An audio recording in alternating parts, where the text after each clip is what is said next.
Hello and welcome to Green Hill Garage. In today's video, we're back again for part 2 of the Kawasaki Mule hood build. Last video you saw we got it all together. What I did, I ended up just boxing these corners off. As you can see, we still got to weld the underside. We're going to weld that off, and then today we're going to try to grind some more weld off. We're just dealing with a messy welder, and we don't need that much material, so we're going to try to grind some down. But what we're going to start by doing, I've marked out here and here. We're 21.5 inches to the inside of our hinge mounts. We're going to tie into our stock hinges.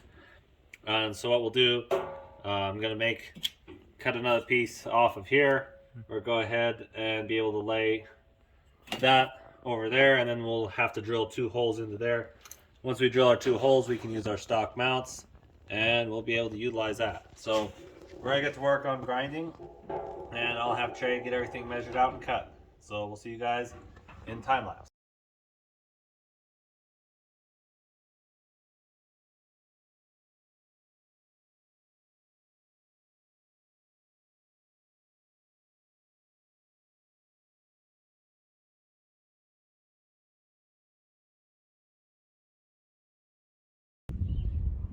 Okay, so what we're gonna do now, I've got a piece of steel here. I'm gonna go ahead, I'll remove these bolts, and then I'm not really all that great with any kind of math for like a precise measurement, but what we're gonna try to do is line this up. This is gonna sit a little more out. The spring's gonna be under tension when this is closed. So we're just gonna scribe it, and I'll just get a drill, pull these 2 bolts out, line this up right where I want it, clamp it in place, and then get the drill and just lightly touch both sides. And the other one is close, but it's a little different, so I'm gonna get the other piece and then scribe that one.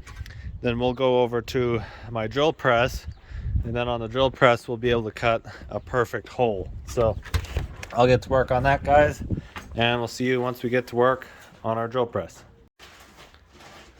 So now I got everything scribed out, and what happened was I tried to scribe it out with drill bit, and it wasn't even scratching the steel. So what I did is I got some Permatex, I had some 90-minute gasket maker, just laid it on there, went ahead, squoze it up against, and then kind of swirled it around with a pick I had, and so we can see where our holes are supposed to be now.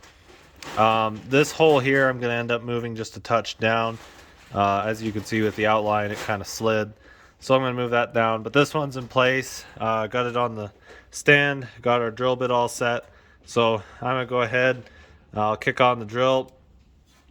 Now I've just got my speed set fairly low. We'll see if this will bite. Hopefully it will.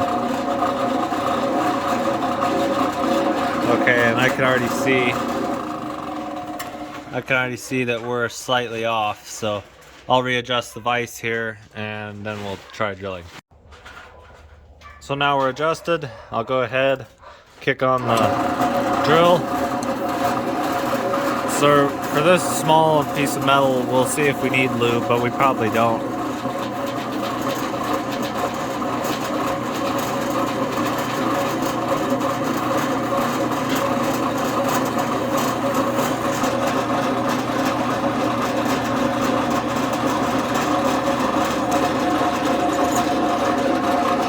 Okay, so we have a pretty good hole now. What I'm going to do, I'm just going to do the same thing for the other side. I'll let the bit cool down a little bit, but when you're cutting through something that says 12 gauge, you don't really need anything really extreme for cutting. Now for thicker stuff, I always use WD-40, or if I'm cutting really thick steel, I'll use just engine oil to keep that blade lubed and cool. But I'm going to go ahead, move a piece of steel, and get the rest of the holes cut. Alright, so I got the holes drilled, and we went ahead and tested them here. Both bolts screw in, so we got our holes lined up. I think I've got it flipped upside down, but both holes line up, so we're good on this one. So since it fits so well, the holes are identical. I think they're just placed a little different height wise. This thing was bent, so we're gonna try to compensate for that. But what I'll do is I'll just take this one, since I already have holes for it and everything. I'll just use this one as my next scribe to cut this one. So I'll get everything lined up and we'll get back on the drill press. Okay, so our next step, we got both plates drilled and everything. So what I've got here, got short side is going to be facing the top. What I mean by that is basically the top is this way, up. This is the underside of the hood, so top side of the hood. The shorter side is going to face that way. We're going to go ahead. I'm just going to tack these, one bead here, one bead there, and then the same story on the other side. We'll tack them in place, and then we'll go ahead, go outside, and dry fit this whole thing. I've got my marks here. I don't know if you can pick them up on camera. They're pretty darn small. I got one there. I got one here. These are for 21.5. So it's 21.5 to the inside. So this is going to fit on this side of this mark right here. So I'll get ready. I'll get everything set up and we'll tack those in. We'll set you guys time lapse.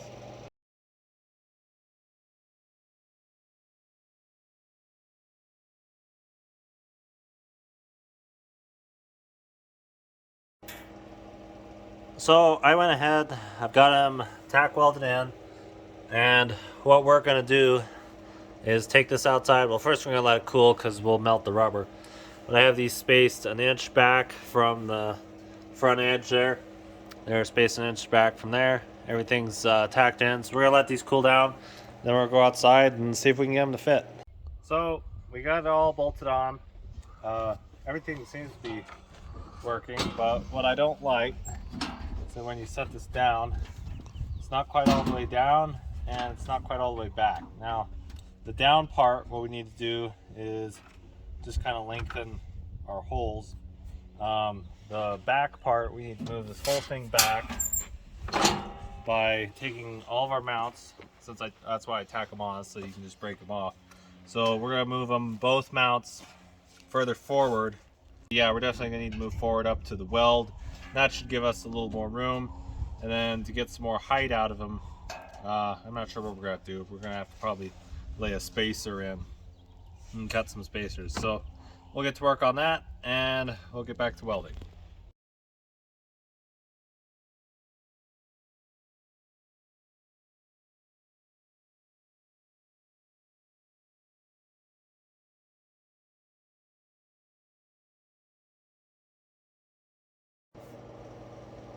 All right, so we got got them in. Welds look nasty as typical. This is the rod that I didn't really care for, but I managed to lose an entire box of welding rod. Don't ask me how. Couldn't have anything to do with the shop not being all that clean. Anyway, got these welds. They're good enough to hold. So we're gonna go back out. Now we're right up against our line here for our original weld line. So that's where we are now. What we may end up having to do is get a spacer and then start walking into this section. I'd really like to avoid that if possible, largely because this isn't very load resistant. I'd like to not put a load on that if we could. So we'll try this first. These are very hot, so we're gonna let them cool down. That'll be about 5-10 minutes, and then we'll try again putting them on the Kawasaki Mule. Last time we tried, I think I'm gonna need to grind down that one patch right there because of it didn't really want to clear in there. But other than that, everything fit perfectly last time, so we've lined it up again and we'll give it another shot. So we'll cool down and come back. Okay, so we just went ahead and test fit it again, and our issue now is that I think I may have flipped the one side because we're now a little crooked. So what we're going to need to do, it's too far forward, so we need to move this side back. This side fit perfectly, so we're going to leave this side alone. Yeah, next step, we'll just take that, move that again. We're going to call it for the evening, even though the sun is up. It's about 7 o'clock, so we're way past supper. We're going to call it for this evening. We'll get back to it in the morning, and what we'll do, that'll hold. We'll move this one. Yeah, you can almost see it, I think. This one didn't get moved quite as far forward as the other one, but we'll need to move that forward, get that to come back just a little, and then I'll finish my welds. Got one weld here, and then we'll be able to finish the welds here, and then it's time to grind everything to its final form. Once we get that, well, I guess, yeah, there's some crackage there. We want to get that all filled in. Once we get everything ground down, guys, we'll be able to lay on our coat of paint. We picked up some paint the other day. It'll match the green on the rest of it. So yeah, it's gonna be neat. So we'll get all of this just put up for the evening, and we'll see you guys in the morning. Okay, so we skipped the big chunk, but mostly it was just me grinding. And then what I did, guys, I welded this all in, and we ended up moving these. They're spaced out 1 inch now from this edge.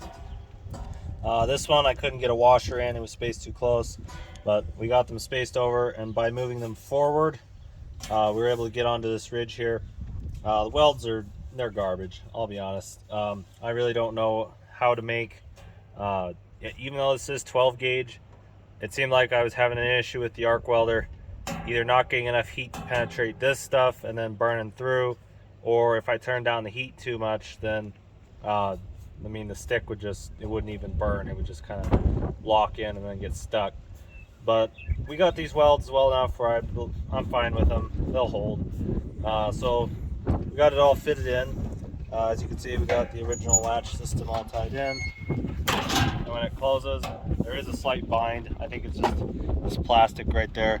And it was binding with the original. It wasn't going to be any better with or without this, but got it all tied in. Got those welds on those corners done and ground down. They actually turned out pretty good. It seems like I can make a fairly good weld when it's just this stuff. It kind of dissipates heat better, so when you get good hot burn, it doesn't melt through. But when I was working at those little tabs there, they just wanted to melt. But yeah, got it all together. Next step will be making latches for it. We've got the original latch setup ties into here, so somehow or another we're going to need to get a set of bars welded in there. But that'll be it for this evening. We'll catch you guys in the morning.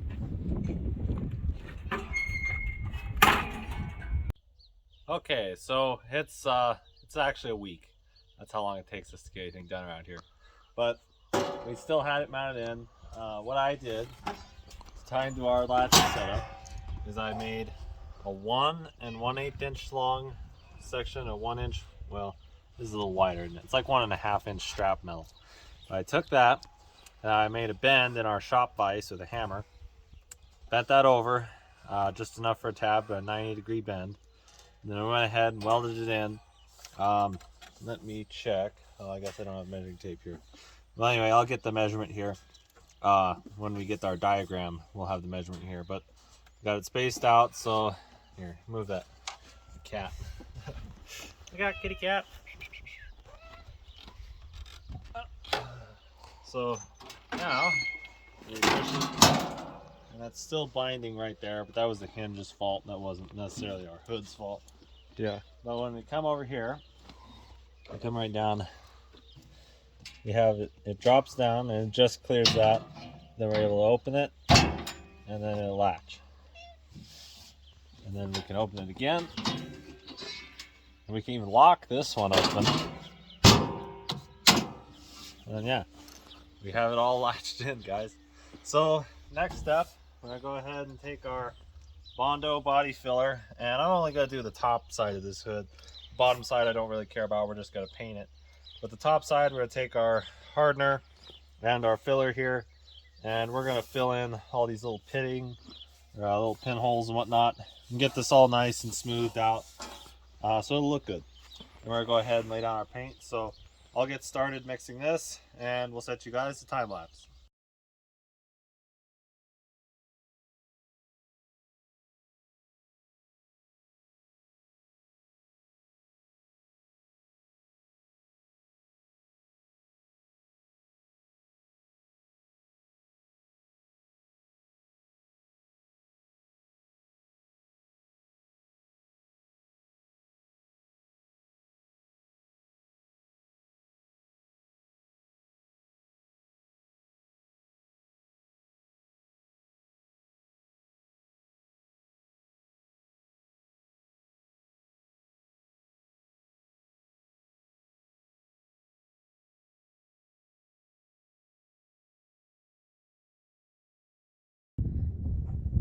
Okay guys, we got it all sanded down. Yeah, really nice. Covered up all the welds nicely. Trey went over it with a orbital sander. Knocked everything tall down. Basically what you can see here is low spots. We filled in most of the low spots with this stuff. Filled in really nice. We're able to smooth out the edges.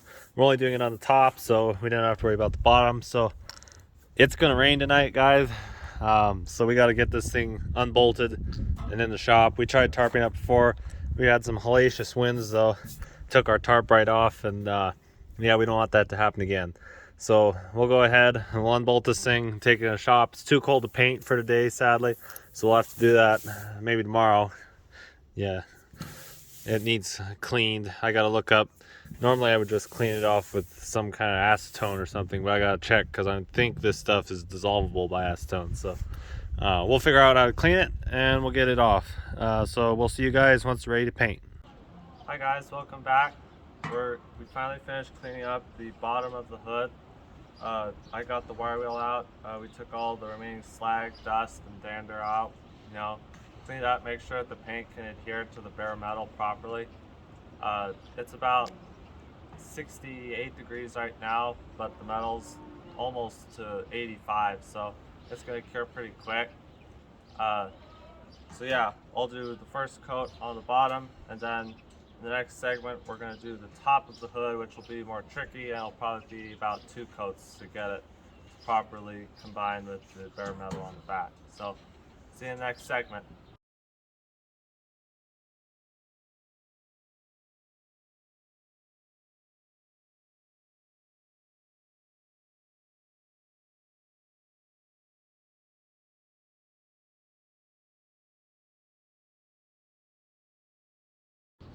Hello guys, so we finished the bottom end of the hood.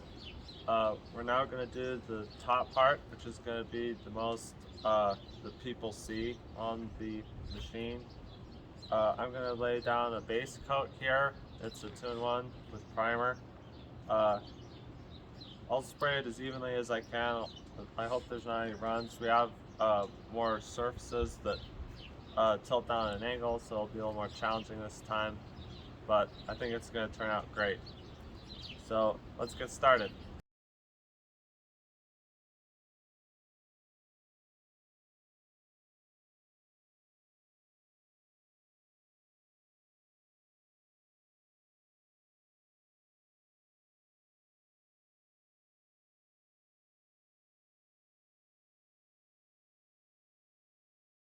Okay, so we got it all painted. It's the next day. We had some wind in the night, got it all dusty, so I hosed it off, but there's still some specks on it and whatnot. But you can see we got it all painted. Now, as you can tell, we're no experts with Bondo, so it did kind of leave ridges. But if a guy was really good with Bondo, then he could get that all sanded down and have painted it really smooth. But for what it is, we did pretty good. So now that we got it all painted and everything on both sides, we're gonna go ahead and bolt it back on and show you guys the final image. Okay, so we got it all bolted on and ready to show you guys how it opens. So we just go over here. We have our standard Kawasaki latch. Just pushes, locks open, hinges up, and there you have it. So yeah, it all seals and everything. There is a little bit of gaps here and there, but we're not as fussy with this for being watertight. We don't really go much with water through this. You have it up and then put it down, and it was binding even with the original, so I wasn't as worried about that. Yeah, it comes all the way down, and then get to latch and just lock. And there you have it. We did it, guys. This paint did turn out a little more crayon green than I would have liked. The can made it look darker than it was going to be, but it'll work. We're not really all that picky anymore. Just getting it painted, it'll prevent rust, and it should last a very, very long time. So thank you all for watching. We are going to have, I haven't decided yet how I'm going to show the plans. I'm thinking I'm going to do a deal where the first 50 people to view it will get it for free, and then after that I'll have it up on Etsy for I think like $1.99 or something. But yeah, you guys, you can do whatever you want really. The measurements are all close enough that you could make your own. All you need, and personally, if I had it to do over, I would have used a little lighter sheet metal, maybe 14 gauge or 16 gauge, but I don't have a welder to do anything that small, and we had 12 gauge laying around. So 12 gauge is what we went with. 12 gauge worked. With a plasma table, you could get all these measurements exact, and it would look a lot neater. But thank you all for watching. Remember to check out our other videos. We're going to have the engine. We've already done the teardown video. We're going to have the rebuild video. In the rebuild video, we're also going to put a roof, because we don't have a roof right now. We're going to put a roof on there. We may even put a windshield. Haven't decided yet if we're going to spend the money on it. But all those videos are coming up. So thank you all for watching, and you all have a great day.